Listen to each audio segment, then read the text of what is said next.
मुक्ति का उपाय पूछने के लिए सूर्य नारायण के पास गए। सूर्य नारायण ने कहा कि हे गोकर्ण, श्रीमद् भागवत की ही वह कथा है जिसके श्रवण मात्र से तुम्हारे भाई का उद्धार हो जाएगा। गोकर्ण ने व्यासासन बनाया। व्यासासन के समक्ष आवाहित देवी देवताओं का पूजन किया और एक 7 गांठ का बांस रखा और सप्त ऋषि की स्थापना की। जब भागवत की कथा प्रारंभ हो गई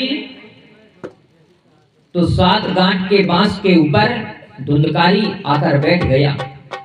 ये बांस है ना, धुंधकारी महाराज की पूर्ण कृपा है।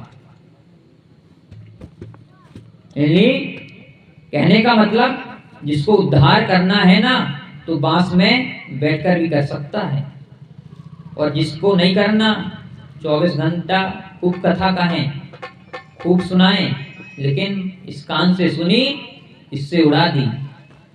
पर पूछो क्या सुना, कहा पता ही नहीं है क्या सुना। जब मन ही नहीं है एकाग्र तो कहां से कथा समझ में आएगी।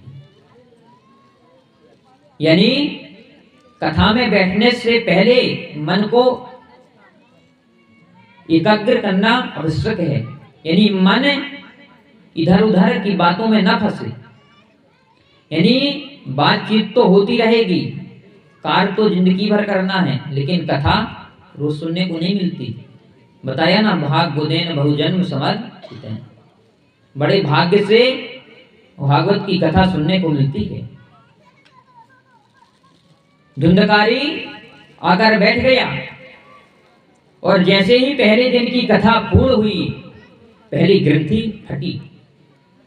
द्वितीयो तृतीयो चतुर्थो पंचमो षष्ठमो सप्तमो, यानी जैसे जैसे 7 दिन की कथा पूर्ण हुई तो 7 गांठ फट गई और भगवान का विमान धुंधकारी को लेने के लिए आ गया।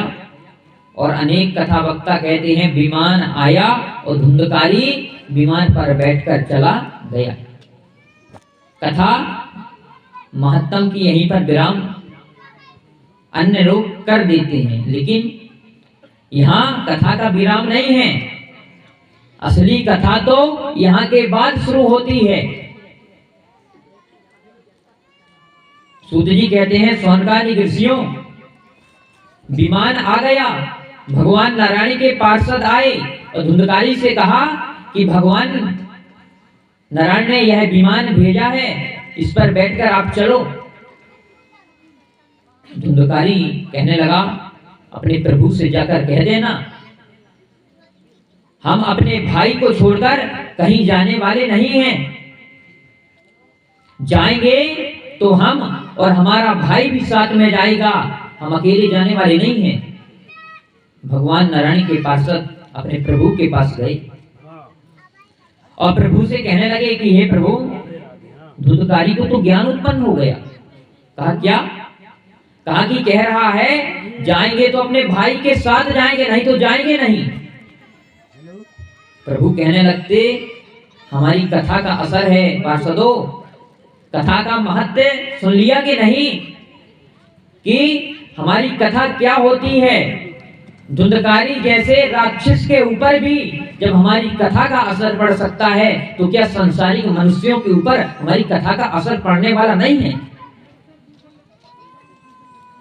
स्वयं भगवान नारायण आए और कहने लगे कि हे धुंधकारी, हमारे साथ चलो। कहा प्रभु क्षमा करना, हमें अपने भाई को छोड़कर जाने वाले नहीं हैं। आपका वैकुंठ है, आपके लिए है, लेकिन हमारा भाई हमारे लिए है। बंधुओं, आपने रामायण का भरत और राम का प्रेम देखा होगा। अब हम भागवत का भरत और राम का मिलाप कर रहे हैं, यानी गोकर्ण और धुंधकारी का भ्रात प्रेम बता रहे हैं। यानी गोकर्ण और धुंधकारी का भ्रात प्रेम कैसा है। धुंधकारी कहने लगा सरकार, आपका वैकुंठ है, आपके लिए है, और हमारा भाई हमारे लिए है, हम भाई को छोड़कर जाने वाले नहीं हैं।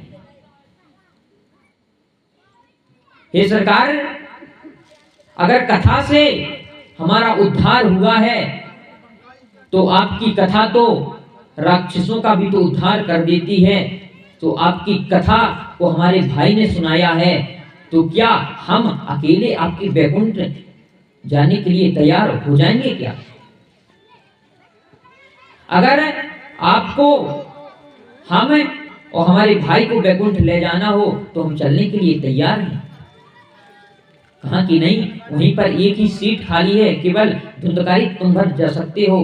कहा प्रभु क्षमा करें, हम जाने वाले नहीं हैं। तो कहा कि नहीं जाना तो 2 वरदान मांग लो, एक आप और एक आपका भाई गोकर्ण। गोकर्ण से कहा गया कि हे गोकर्ण वरदान मांगो। गोकर्ण ने कहा हे प्रभु, हम उस गद्दी पर बैठे हुए हैं जिसने आज तक किसी से कुछ नहीं मांगा, बल्कि इस गद्दी ने दूसरों को सब कुछ दिया है।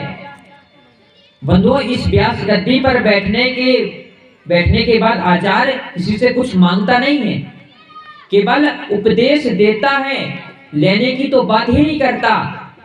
हे प्रभु, हम कुछ मांगने वाले नहीं हैं, यह दोनों वरदान आप हमारे भाई धुंधकारी को दे दो।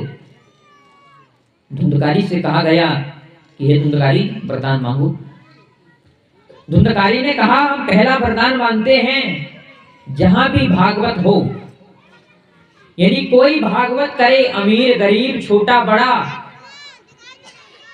बिना हमारी प्राण प्रतिष्ठा के बिना भागवत नहीं हो, यानी हमारा 7 गांठ का बांस अवश्य लगे।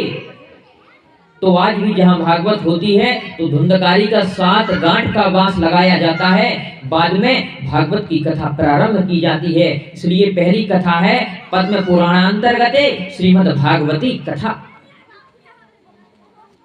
दूसरा वरदान का सरकार दूसरा वरदान मांगते हैं, यानी व्यास गद्दी पर कोई भी वक्ता हो, यानी अंतरराष्ट्रीय वक्ता हो, छोटा वक्ता हो, मध्यम वक्ता हो, कोई भी बैठा हो, जब वह कथा कहे तो हमें उस गद्दी पर अपने भाई गोकर्ण की छवि दिखाई दे, हम आपसे यही वरदान मांगते हैं।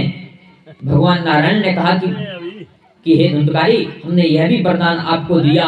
और भगवान नारायण के विमान पर बैठकर धुंधकारी स्वर्ग की ओर चल दिया।